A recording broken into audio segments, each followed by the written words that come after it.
So, good morning or good night, depending on where you are in the world. And welcome to another interview of the Chill Dude on a Couch. I'm your host, Hector. And today I'm joined by Bert. He's the lead singer and guitar player in the band Newmoon. They're a shoegaze alternative rock band from Belgium. And we're here to talk about their latest album that just came out a few weeks ago, and I actually reviewed it on the channel with Señorita Sabrosura. And so, first of all, Bert, how are you? Hey Hector, I'm doing good. Yeah, like you said, good evening, or in my case, good night. It's 10 p.m. over here right now, so I would like to say the same. Good evening or good night, depending on where and what time you're watching. And thanks for inviting me or talking about to talk about our band, and thanks for reviewing the record. It's really cool. Yeah, so Temporary Light is the name of the record for people who haven't listened to it. And you know, the band, I got the promo for the band, and it said like a shoegaze, and I love shoegaze. This was right up my alley. So I listened to your previous records as well, so I could get a sense of like the evolution of the band. So I listened to Space from 2016, and also I listened to Nothing Hurts Forever from 2019, and your previous albums. And I sense an evolution from the band. Like, to me, I was speaking with my friend Señorita Sabrosura about this, like Space. I thought it was more like an alternative rock type of record. And 2019's Nothing Hurts Forever, uh, there's kind of like an emo element to that record. And on this one, it's the more like shoegazy type of record. But they all, they have stuff in similar.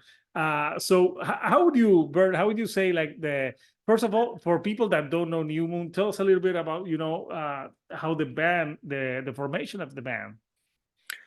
To start with that question, yeah, we're a band called Newmoon from Antwerp, Belgium. We are a shoegaze band, shoegaze dream pop band, I guess you could say. The band started back in 2014 um, with a little 7-inch release we did on a label called Secret Voice Records. I think that 7-inch showcased a lot of different sides of our band. Like there's some more dream poppy songs on there, some more shoegazy songs, and I think as soon as that 7-inch came out and people started to get interested in our band, we kind of I vividly remember recording that 7-inch just to have like a clear example for ourselves, like what our band sounded like before we recorded anything. We would have trouble like figuring out like, are we a shoegaze band or are we more like an alternative rock band? We didn't really know like during practice what we would sound like. So we recorded a bunch of songs to get like an actual idea of the sound of the band and to see which direction suited us best. And so after that 7-inch, I think it became quite clear for us that we were going to head more into the shoegazy direction of music, I would say. And so when we started recording Space, I think we were heavily influenced by like of course like there's bands like Slowdive and My Bloody Valentine, but also like we're all big fans of like Nirvana and like the more grungy alternative rock kind of bands. And I think our first album was definitely a product of that kind of mentality, like trying to write shoegaze music, but also trying to write like more alternative rock They call it sounding. grunge gaze nowadays. Yeah. Now they call it grunge gaze, but back then that wasn't a real Yeah. thing yet. And I think for us it was mostly a situation where we were still trying to learn our instruments and trying to like really figure out our own voice and our own style. I think um, that's why like current day me would say like that record is almost a little bit simplistic, like maybe a little bit basic, a little bit more straightforward and abrasive. Um, and so by the time we got to our second album in 2019, our album Nothing Hurts Forever, That's a we were great title, by the way. oh, thank you. Yeah, we really liked it at the time, and we had like this whole thing around it. Um, but while we were writing that album, we consciously like we felt that when recording Space, we kind of hid ourselves behind like all of the distortion and all of the reverb, and like it felt like we were kind of consciously hiding stuff that we thought we could do better, and trying to hide stuff within the songwriting that we not necessarily that we weren't proud of, but just things that sounded too simplistic for us. And so with Nothing Hurts Forever, our second album, we really tried to go for a, a less distorted production, maybe a little bit more clean, a little bit more alternative, really heavily influenced by bands such as like The Pains of Being Pure at Heart. That was like a record, the first LP, the Pains LP was like really big for us. The same with like the first Yuck album. It was an album that we're heavily influenced by. And for our second album, we thought like, okay, maybe try to incorporate some of those sounds into New Moon. Also, like instead of like taking the more dream poppy side of things with Slowdive, like we were looking at like Leave Them All Behind by Ride, like that kind of section of shoegaze music.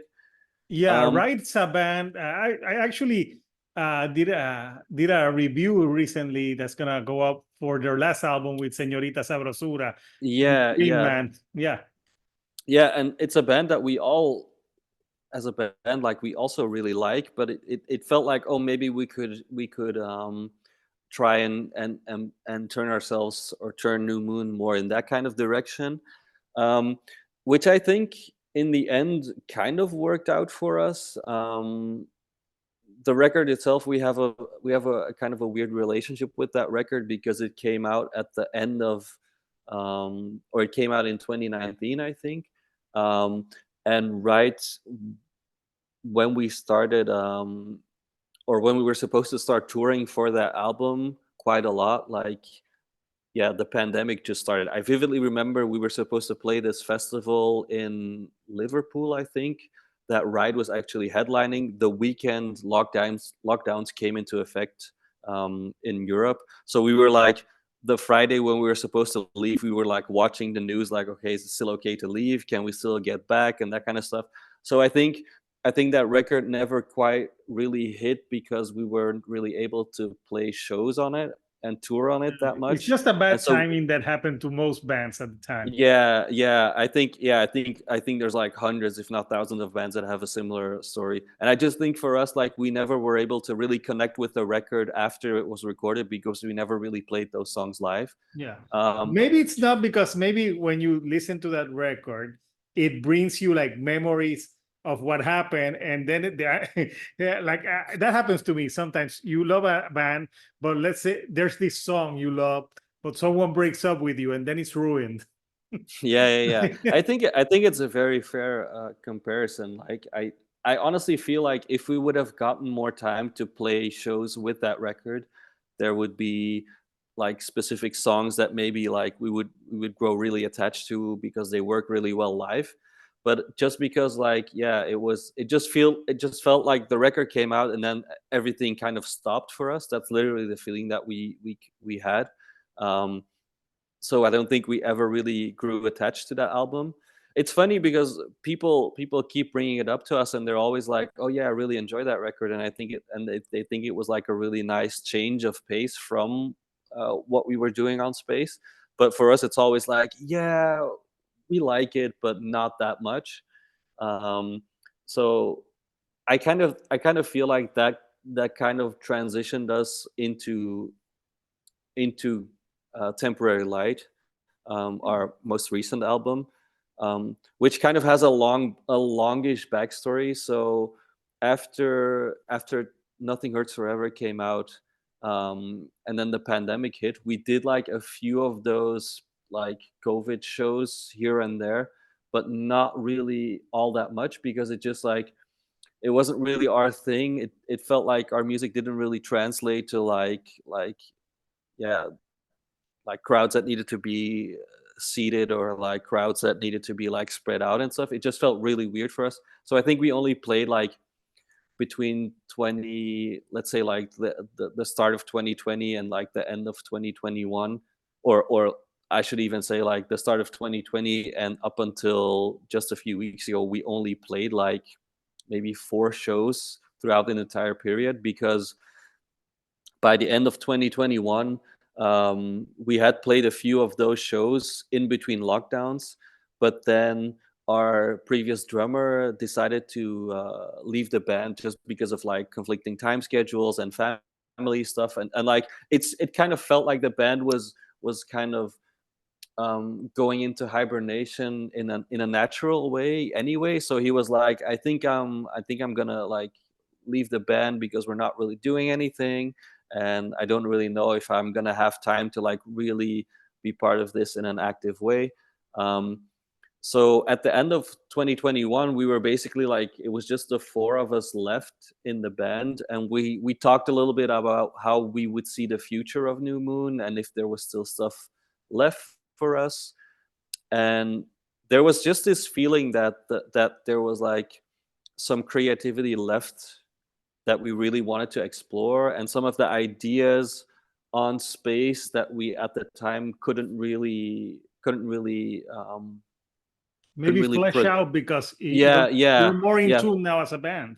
yeah. I think it's like we aged a little bit, we got more experience, and it really felt like both space and Nothing Hurts Forever had like different elements that we were always trying to combine within the band, but weren't really able to at that time. Like space was the more abrasive and like wall of sound kind of record, and Nothing Hurts Forever was much more refined and much more melodic and more based on Yeah. like I think stronger with Temporary songwriting. Light, you hit the sweet spot because Yeah, you got some shoegazier tracks, but you also has tracks with distortion, but it's a distortion that it's not that abrasive that you can't hear the vocals. So yeah, it's I've listened to all three. I think it's your best work yet. So yeah, I think I, I think that's exactly what we were trying to go for. Like combine some of those elements into like one LP where we could write it and record it and really feel like this is the definitive New Moon album. Like if you want to listen to just one of our albums, listen to this album and you get like a complete image of the band and what we sound like. yeah, I want to show the artwork for Nothing Lasts Forever because I have a question for you about this album. Yeah, go for it. Okay, I'm gonna show the album cover. Were you inspired by the Cranberries? No, we No. actually we no, we weren't. Like I think for a lot of people, or at least for us, like we were paying a very clear homage to like the early 90s Britpop Oh yeah, alternative like records. Oasis. Yeah, because Yeah, they have a Oasis, lot of like Oasis. covers where they're like sitting around, but Yeah, Cranberries yeah. had one, but they always had a couch. Here you have a Ah, bed. okay, okay. Yeah, so we were trying to, because at the time we were like, oh wow, it's kind of weird that no bands really do this kind of cover anymore. Like it kind of felt like it wasn't really something that would happen a lot. And so we thought like, oh, let's see if we can like do something that's kind of like reminiscent of those kinds of bands. But Yeah. it was more informed by like yeah like early Oasis like single EPs, early The Verve, that kind of stuff. But I'm sure there's like hundreds of examples from like in the early 90s where bands were doing that all the time. I Yeah. mean, even Slow Dive Souvlaki is basically Yeah. just a band picture. So Basically, but you can tell it's a new band because everything's clean in the picture, unlike a Guns N' Roses picture where they have like all the bottles and stuff on the floor. It's very tidy room. But yeah, I can see like the Oasis, the Verb, but I thought Cranberries because of the color, and they always like had like a couch. yeah. Like Yeah, I vividly remember like working on that cover. We really tried to find like the the perfect setting for the photo, because we didn't want it to seem like super modern and like really contemporary, but we also didn't really want it to see we really tried to like find a room that's kind of like has a David Lynch vibe. Like if you look at yeah, the room, it's like it's not really an old looking room, but it's definitely not a modern room, and so it's kind of like like It vintage, like they would say. Yeah, like vintage, but in a bad way, like very tacky, very ugly, very like I vividly remember like the hotel room we got to take that picture in. I think it was like 350 euros per night, and like we walked in and immediately we all felt like, okay, if you pay that amount of money for this kind of hotel room, you'd be so bummed out. Like it's so old, it's That's so very ugly. expensive. Yeah, it was very expensive. It was like in Hilton Hotel here in Antwerp, so it was kind of funny. But it was like it had like the perfect vibe for what we're going for. So And you could divide it. You could everyone shipped in. Like, let's pay for this room so we can take this yeah, cover. fortunately we had like a little bit of a budget for the cover art, but it was definitely like one of these things where it's like, wow, if you pay that amount of money to sleep in a hotel room like this, you'd be so not happy about it. But yeah, Yeah, no, funny. yeah, that's horrible. So the new album Temporary Light, you went the opposite. It's a very simplistic album cover. You have I'm gonna show the album artwork. You have the clouds. It's just the clouds. Yeah. It doesn't say New Moon everywhere. What was the idea of this? Because it almost sounds like it's like a fresh start for the band. Um, so just to touch on the artwork a little bit, like we as a band, we always try to like, or we try to not repeat the same thing over and Mhm. over again. So with our previous album, we had like the band picture as the cover art, and then for our first album, Space, it was like a piece of graphic design by Nick Steinhardt, who is an American artist and musician who made like the imagery on the record. So it felt like, okay, we've had like a very graphic album cover, we've had a band picture cover, so now let's try and find like a painting or like a visually artistic cover, like maybe a statue or something like that, something completely different. um, and so we started like referencing different things, and we just came across this American painter that lives in Brussels called Janice Intama, Mhm. whose entire work is based on stuff like this, like hyper realistic landscapes, clouds, like water, like empty meadows, like really beautiful stuff, like absolutely gorgeous stuff. And so when we were actually looking at like possibilities for artwork, I think we'd already written, I'd say like 75% of the album, and it Okay. really felt like the artwork, like the picture that you see now, the painting, really fit the mood of what we were doing at the time. Um, I think I think like what we really wanted was like an album that if you pick up the album and you see the cover, it's not necessarily immediately clear what the vibe or what the type of music is that you're gonna listen to. But then when you do hear it, that it immediately feels like, okay, there's a very logical connection to the album artwork. And I think that's the case with like the entire thing, the entire LP, because it's like the artwork is very uplifting, it's very beautiful, it's very serene, but there's also like a touch of darkness, there's also like something kind of ominous about what you're seeing in the painting. um and I think that's something that we were also doing with our songs or with the music at the time. Like we were always, while writing the songs for Temporary Light, we were always saying stuff like, okay, this song is a bit heavy or a bit dark, but let's make everything sound beautiful. Let's make nothing can sound aggressive, or nothing can sound like heavy or extreme. Everything needs to sound beautiful, but it can still be depressing, or it can still be like very very dark, or yeah, dramatic sounding, I guess you could say. Yeah. Also, the album title. When I hear an album title, "Temporary Light," it's kind of depressing because it sounds like like the light is just gonna be temporary. So uh, I don't know if there's a metaphor in the album, but for me, like listening to the songs, "Temporary Light," at least in my interpretation, it felt like it's like a temporary like hope, Like it's like hopeful, but like sad at the same time. What were you going for with the album title? Because sometimes I'm it's interesting. I'm just analyzing myself, trying to see Yeah, what yeah, the yeah, album of title course. means. Um, I think so. So our guitarist Gil kind of brought that album title to the table, and it was like, "What do you guys think of this?" And for me personally, like immediately, like it clicked with some of the lyrics that were written for the album, and also like I really like whenever I read like other writers or stuff, I really Mm. like it when they use phrases or words that seemingly don't really fit together, or stuff that you wouldn't really combine in daily life. But then Yeah, when you put those two words together, like it becomes like this really loaded term, which I feel like temporary light really does. It's like it has like multiple meanings for us and for the record in general. It's kind of like you say, like there's like, oh, it's temporary, like the light is gonna go out, like enjoy it while it lasts, kind of thing. But it's also, I feel like it's also uplifting, like okay, the light is temporary, so you have to make use of it the most, like while you still can, yeah, like you have to make sure that you're enjoying moments, that you're enjoying that time.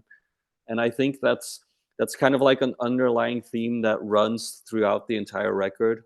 Um, for myself personally, like I've always had like, I wouldn't necessarily say it's like I wouldn't necessarily call it that dramatic, but I've always been very aware of like um, the limited time people have in the world. Like I've always been very aware, even as a child, like okay, like this is gonna end one day. Like people get born and people die, and like time is limited. Like it could be 40 years, it could be 50, it could be 80, it could be 100, but there's yeah. like always gonna be an end to that.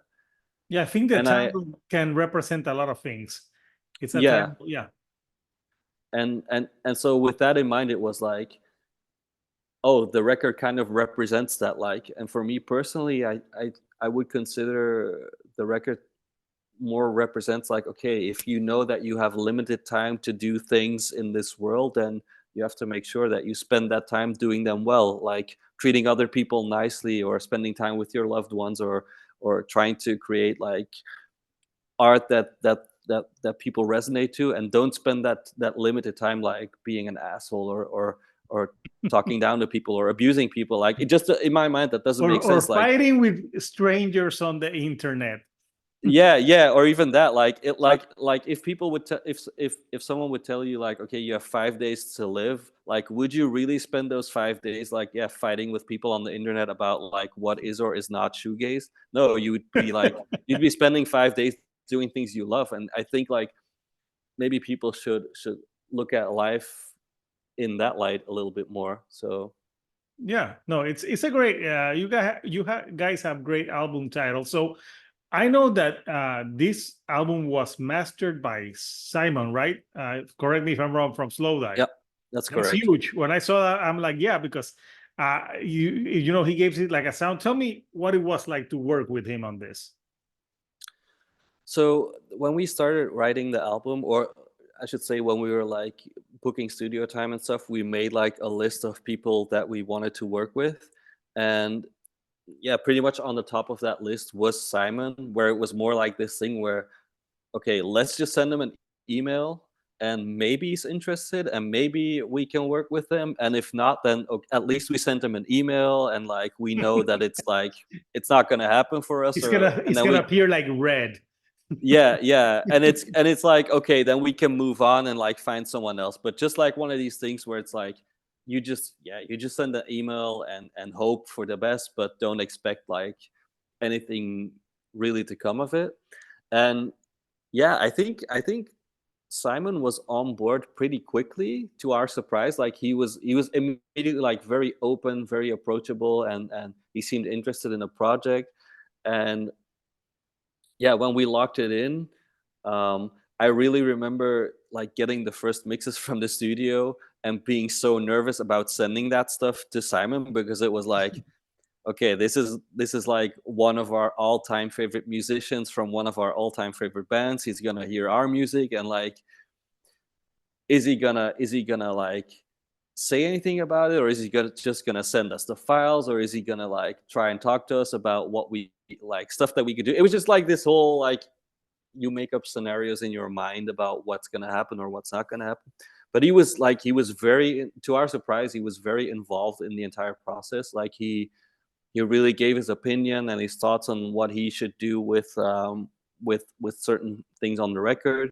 Um, Even to the point where the actual album we recorded was 9 tracks compared to only the 8 tracks that are on the album.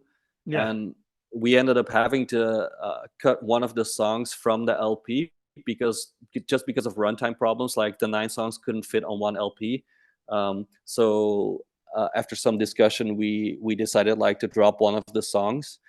And Simon was like very like involved in helping us pick which song. Like, he told us which songs he preferred, which songs he thought like could be left off the record without really impacting the entire flow of the record. And in the end, we kind of trusted his judgment in that, and we said like, okay, if you feel like this is like a proper track list and this sounds good, like, I'm not gonna argue with the drummer of one of my favorite bands about this. I'm gonna have faith in that. And I think he made the right decision in the end. I think the album like came out really well, and he spent much more time and effort on it than we initially thought, even to the point where I think he delivered the masters like a week before Slowdive was about to go on tour in the US. Wow. So yeah, it was like really close to when they started playing shows again, and he was like, yeah, very available for us, like super nice person, very very helpful. And yeah, I think that record for us personally, like, him working on the record was a thing that we did for ourselves. Like, we thought it would be such a cool thing to have like one of our favorite musicians work on an album that we wrote, and to have him on that, like, really elevated the music itself, but also made us appreciate the entire album so much more. Yeah.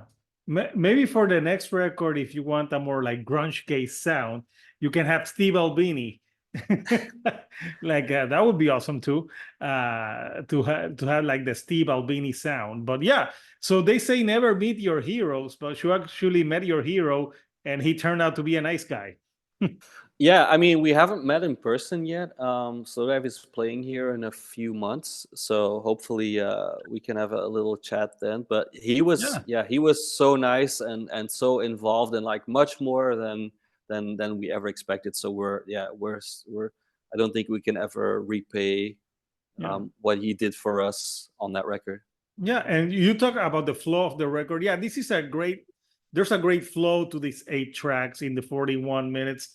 It flows well. It doesn't overstay its welcome, but it also doesn't feel like short.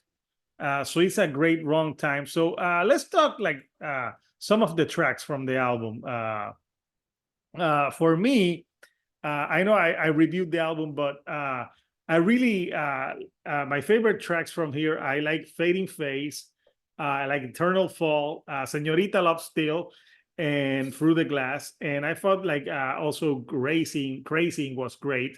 But my favorite, I think, is Eternal Fall and Fading Face. Eternal Fall, I was like analyzing the song because it felt like someone that's eternally falling, that you can't catch Mhm. a break. Tell me a little bit about the backstory about that song. I'm trying to think. Like, I think that song was written fairly early on in the entire process, and I think it was one of the first songs where we were like, okay, this is kind of like a new direction for the band, like some new ideas that we were trying to explore, um, especially like the drum parts that we used, and like the entire song structure was very different from pretty much anything we'd written before.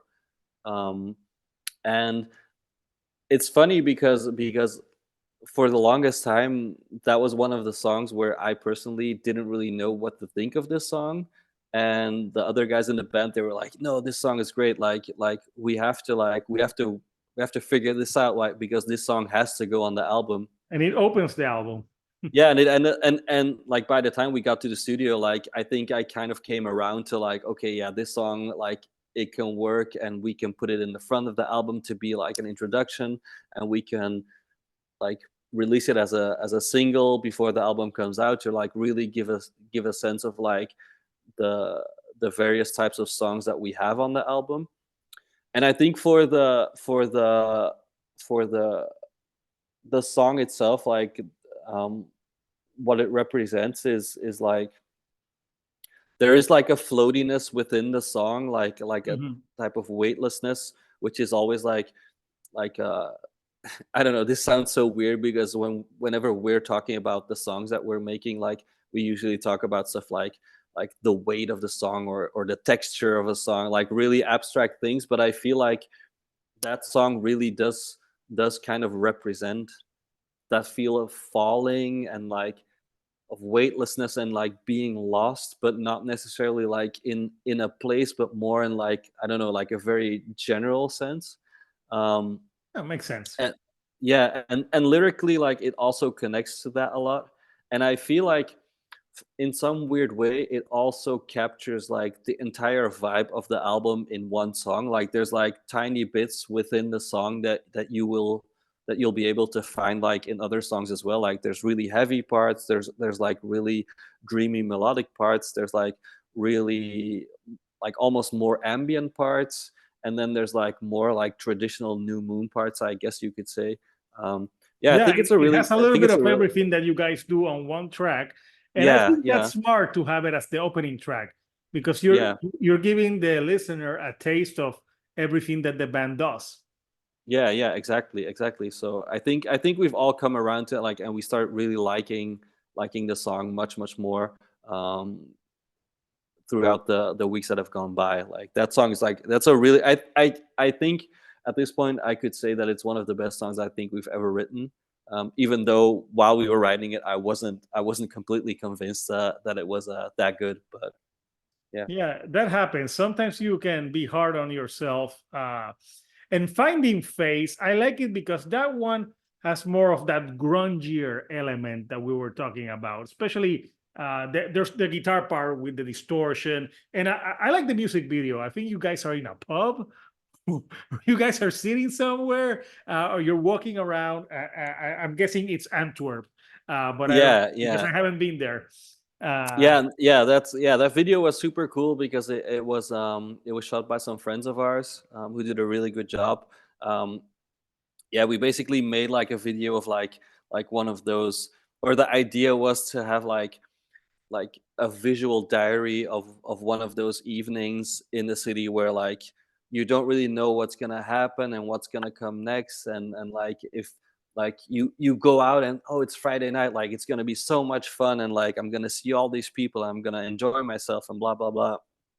And then by the end of the night, like you start noticing like oh like it wasn't that much fun, like it was Mhm. almost kind of boring, and like I didn't really connect to anyone at the party or whatever. Yeah. And they really captured that vibe. Like it was funny because the party you see at the end of the video is like all of our friends, and we were like trying to act like we don't know anyone here and no one's talking to us, but yeah, it was really fun.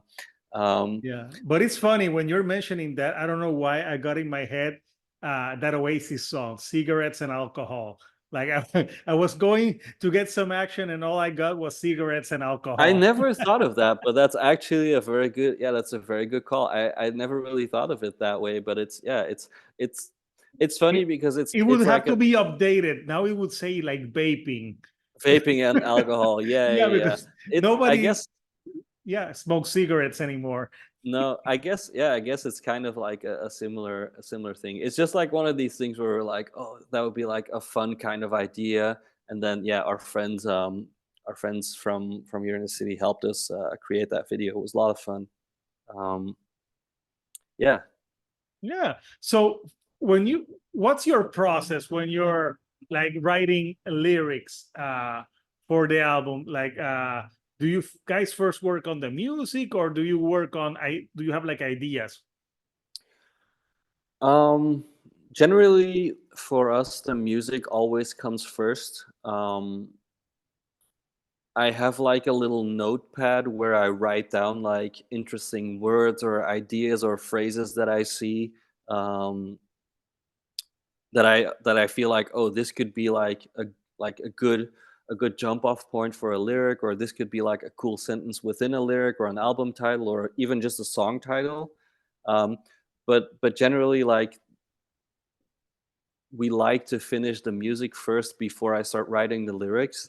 And even to the point where the lyrics aren't set in stone until everything's recorded. So for example, we could go into the studio and I have like a bunch of lyrics ready, and we start recording and I record the vocals, and then we find out like, oh, the vocals don't really fit all the parts that well, let's like edit some stuff out, or like let's change the lyrics and stuff. Like it's I think a lot of the stuff that we do with New Moon is very collaborative. Like we all have a say in like, oh, the drum parts or the bass parts or the guitar parts, and even like the vocals.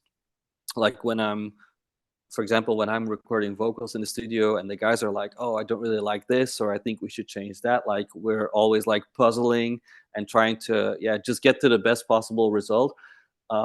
So yeah, it's usually like it's 99% song gets finished first, then I start writing vocals. Then usually I send some of the lyrics and some vocal ideas to some of the guys in the band to see if they're liking the direction I'm taking it, and then we just finish everything in the studio.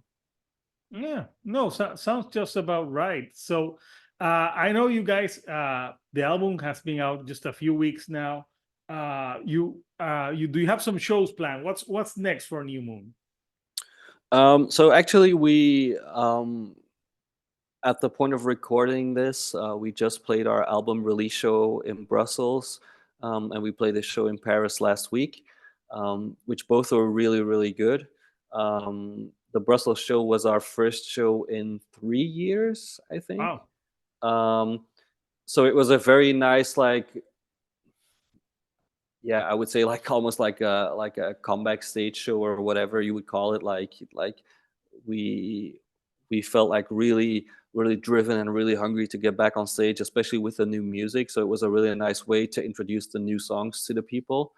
And then the Paris show was also really good. It was our, I think it was our first headline show in Paris that we've ever played, and it was really good. Like I don't think we've ever had as many people in Paris as we had at this past show.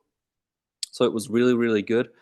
Um, and then looking forward from this conversation, we have a show lined up in Rotterdam in the Netherlands that's sold out. We're playing London, and then a few more shows in like Germany, the Netherlands, um, a few more shows in I think France, and a few more in Belgium lined up currently.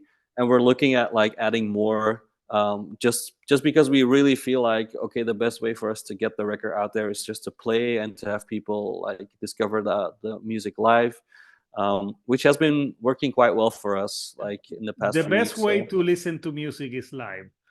uh yeah, I would like agree. it's good to listen to a record, but especially like if it translate live, like I think this type of music like shoegaze, grunge, those bands from the 90s, it translated live because you guys, it's just 4 or 5 dudes playing music in a room and vibing off each other. There's no like super electronic or stuff that people do now in some music that it sounds kind of like not organic Mm. almost in a way. So yeah, uh great, it's great to see so yeah, I think it's the best way to listen to music. So Bert, before I let you go, since we talked so much about shoegaze, like I want to ask you a question about like maybe 5 albums that influence you as a musician and why.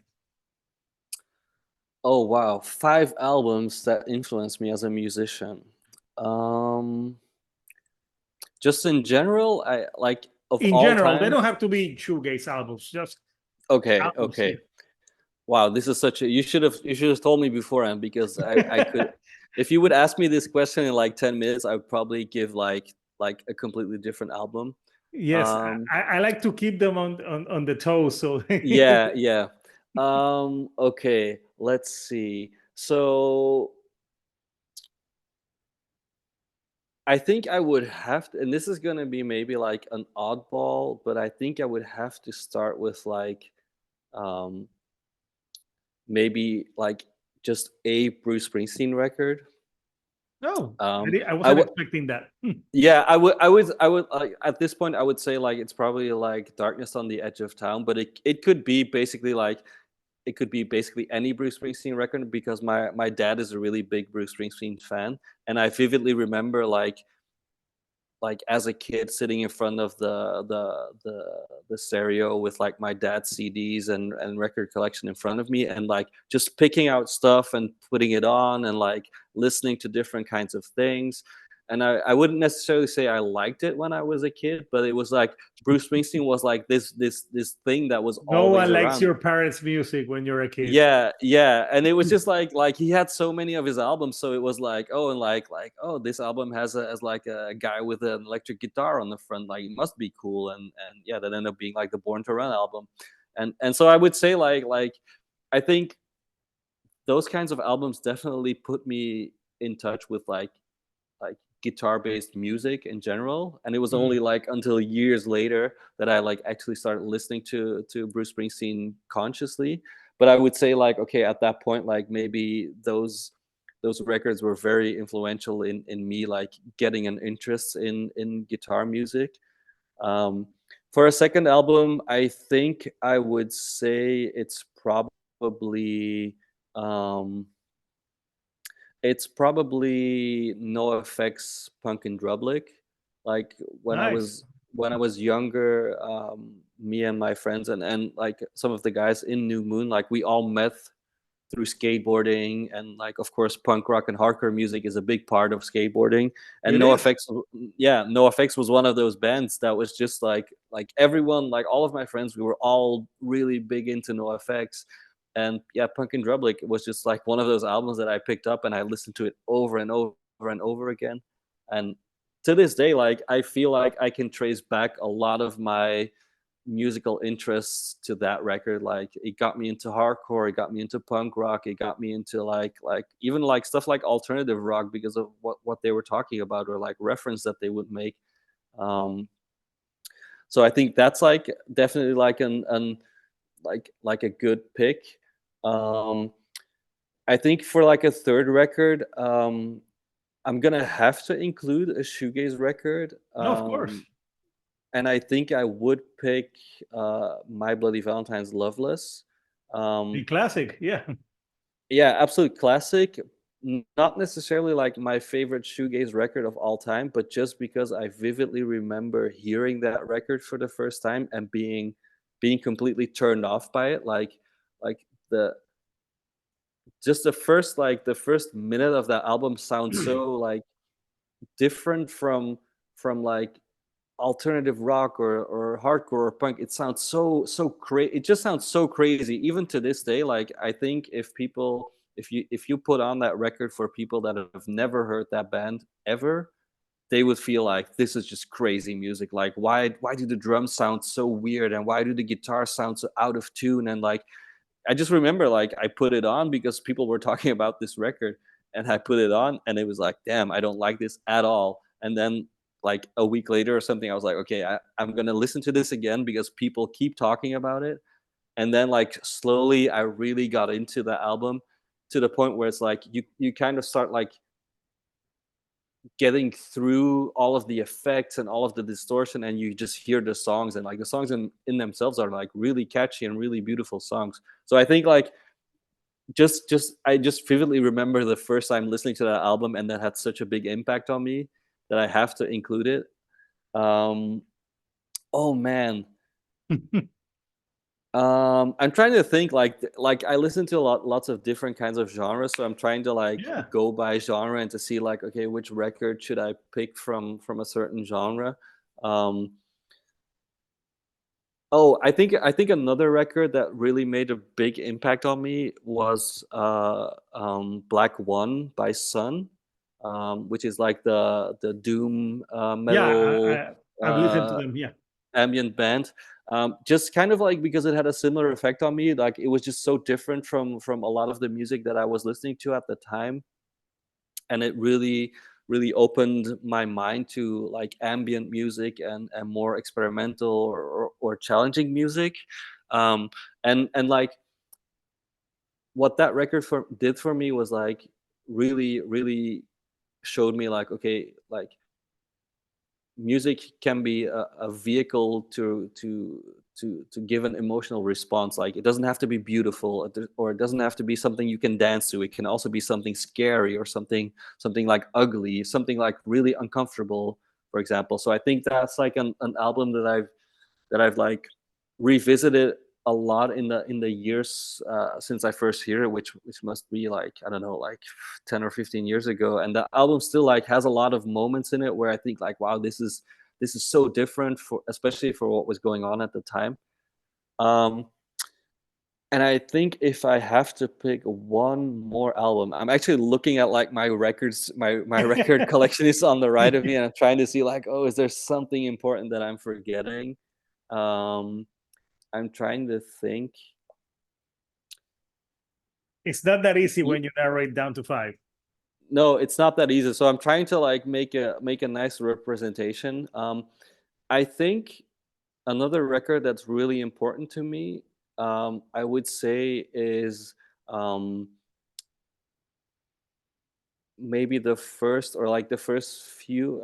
Yeah, I would say like the first album by this.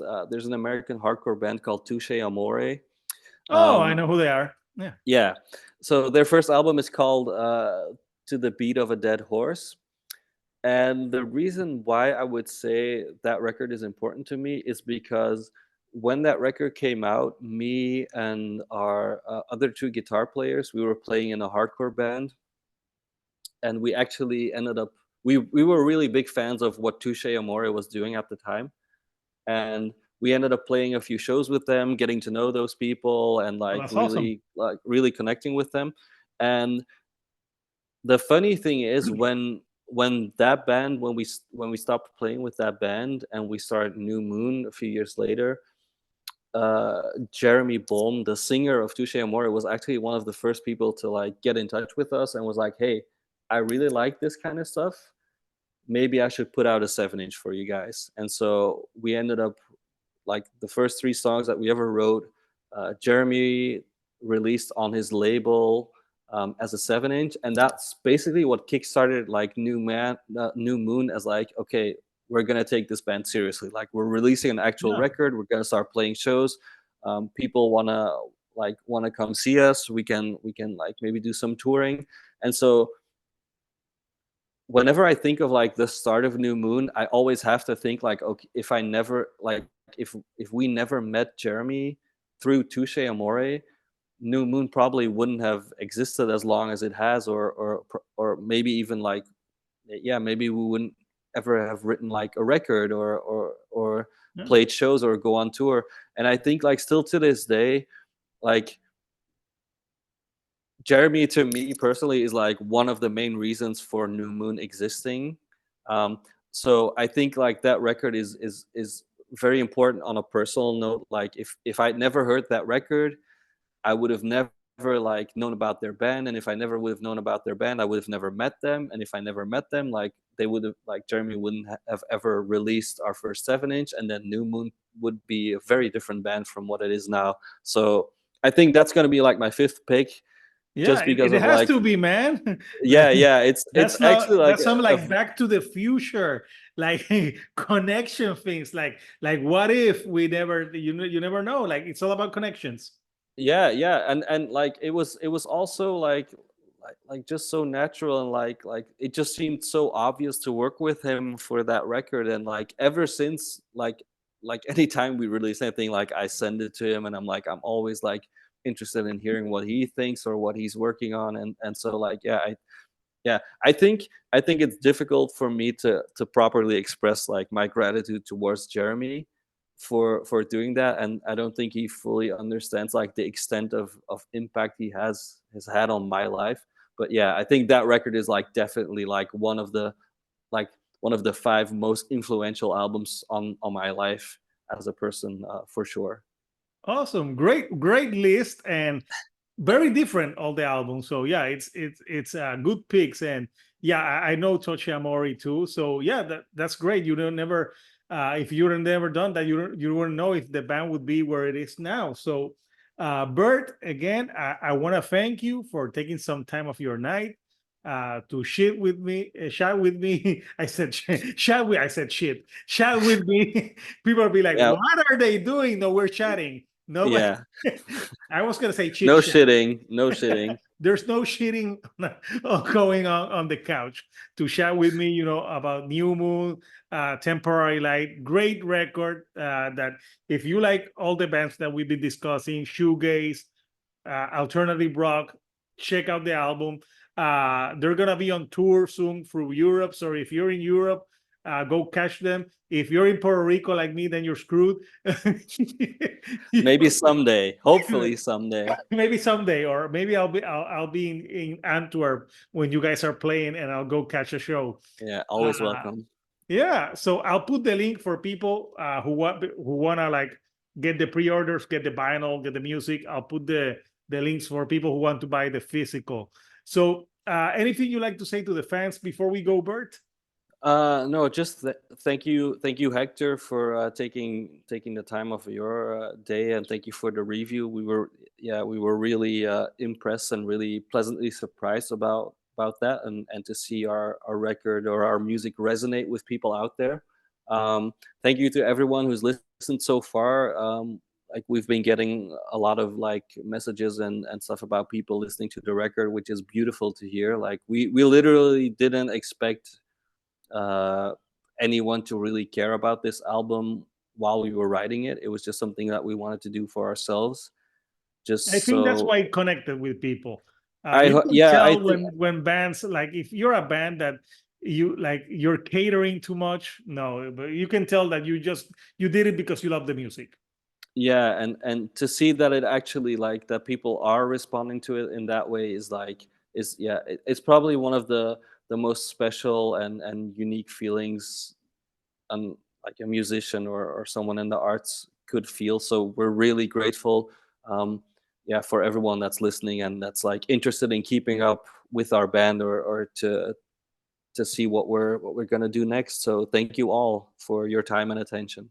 Awesome. So people, listen to New Moon. I'll put the links there. So until next time, people, this is Hector, the shield dude on a couch, and I'll see you all right here on the couch. Thank you and goodbye.